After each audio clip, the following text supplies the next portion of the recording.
desde la conquista de Pizarro, del Tahuantinsuyo, por ejemplo, existieron estos pensadores como Bartolomé de las Casas, que él vivió en lo que se llamaba la Nueva España, ¿no?, en México, que basados en el derecho natural,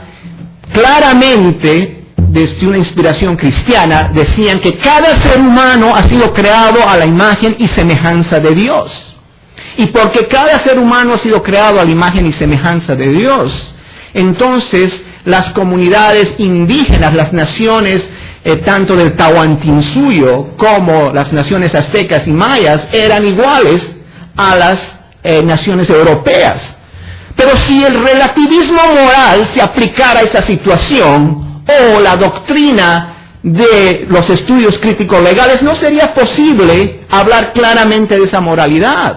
Porque al fin y al cabo, si todo es relativo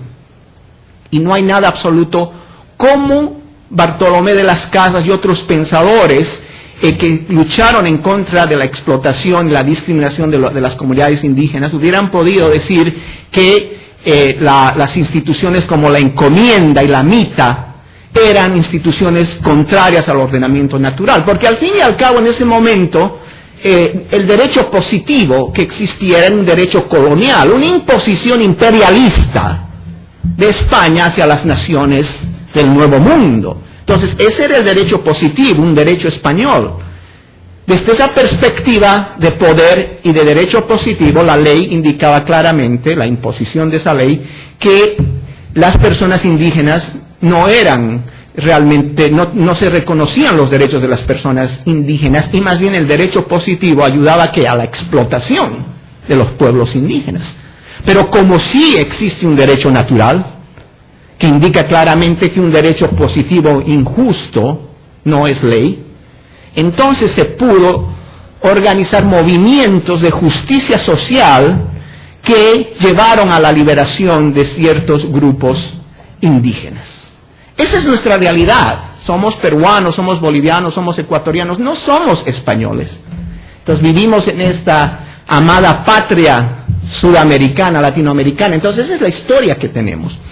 Desde esa perspectiva, esta noche quisiera también plantear el tema de que como parte de ese derecho natural, la institución del matrimonio, ya que estamos hablando de la familia esta noche, también es esencial. El matrimonio reconocido desde la perspectiva sociológica, desde la perspectiva histórica, como la unión entre un hombre y una mujer. Y es ese matrimonio que constituye el fundamento de la familia. Y la familia es el fundamento de la sociedad. Entonces, a mí me parece que un derecho natural que se basa en la evidencia científica y sociológica nos ayuda a entender también que como un derecho humano fundamental reconocido en el sistema interamericano de derechos humanos, reconocido en el sistema internacional de derechos humanos, en el Pacto Internacional de Derechos Civiles y Políticos, en diferentes tratados internacionales, vemos que se reconoce también en el Pacto de Derechos Civiles y Políticos, uno de los instrumentos de los tratados internacionales más importantes en el mundo, se reconoce el derecho a la familia y el matrimonio. Y en ese contexto es que no es una coincidencia que la comunidad internacional haya reconocido la institución del matrimonio como la unión entre un hombre y una mujer, la institución de la familia como fundamento de la sociedad, el derecho a la vida, un derecho humano fundamental, y que obviamente por la evidencia de la genética y la embriología, entendemos que ese derecho a la vida comienza en el momento de la concepción. O sea, el derecho natural no está necesariamente ligado a una concepción religiosa. El derecho natural refleja la evidencia científica. Si la ciencia me dice que la vida humana comienza en el momento de la concepción, si la embriología y la genética me demuestran ese hecho, reflejo del ordenamiento natural, yo tengo como jurista, como una persona que cree en la justicia, que tener leyes positivas que defiendan la santidad de la vida humana desde el momento de la concepción. Si la evidencia sociológica me indica que el matrimonio en el mundo entero como fundamento de la familia es la unión entre un hombre y una mujer, yo tengo que reconocer en las leyes positivas que el matrimonio es la unión entre un hombre y una mujer. Es en ese sentido que también, si la evidencia antropológica me indica que no existen seres humanos superiores o inferiores, yo tengo que reconocer leyes que claramente nos ayuden a luchar contra el racismo, contra la discriminación, por los derechos civiles y los derechos humanos de los pueblos indígenas, las minorías étnicas. O sea, el derecho natural y la perspectiva de justicia verdadera no es de derecha o de izquierda. Generalmente la gente que realmente tiene un compromiso con una perspectiva del derecho natural y con la justicia verdadera son acusados por la derecha de ser izquierdistas, por hablar de los pueblos indígenas, y por la izquierda de ser derechistas, por luchar contra el aborto, por ejemplo. Pero como latinoamericanos sí podemos salirnos, ¿no?, de esas cajitas que tienen los europeos y los norteamericanos, y sí podemos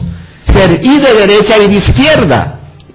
y a veces en contra de la derecha, en contra de la izquierda. ¿Por qué? Porque creemos en la justicia verdadera, en un ordenamiento justo que nos ayude a entender que sí existen cosas que son absolutamente buenas y otras cosas que son absolutamente malas.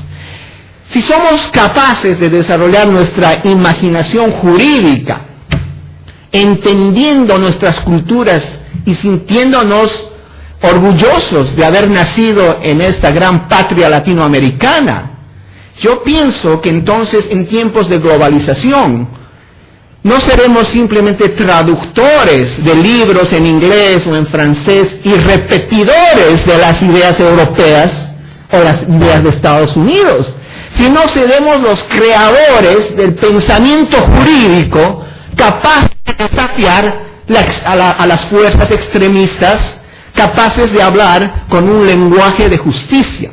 Porque al fin y al cabo, ustedes como futuros juristas, como futuros abogados, realmente, más allá de una profesión que les dé un cierto bienestar económico, yo me imagino que ustedes han escogido esta carrera porque ustedes creen en lo justo y están dispuestos a dar su vida por la justicia. Y es así que esta noche les hago un llamado a reflexionar y a considerar la posibilidad de que sí, las teorías del derecho natural,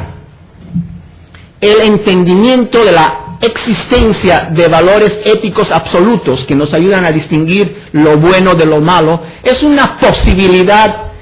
muy importante para el pensamiento jurídico latinoamericano. Y que más allá de los estereotipos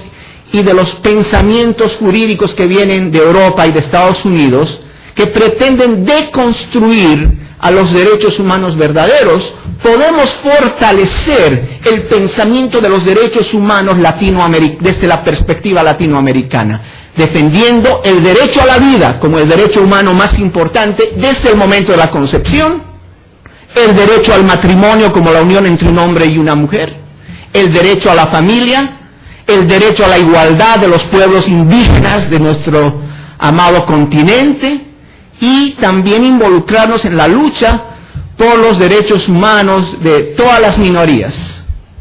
porque es importante respetar la dignidad del ser humano, ya que desde mi perspectiva yo sé que cada ser humano ha sido creado a la imagen y semejanza de Dios. Y espero que en la parte de preguntas continuemos este diálogo. Muchas gracias.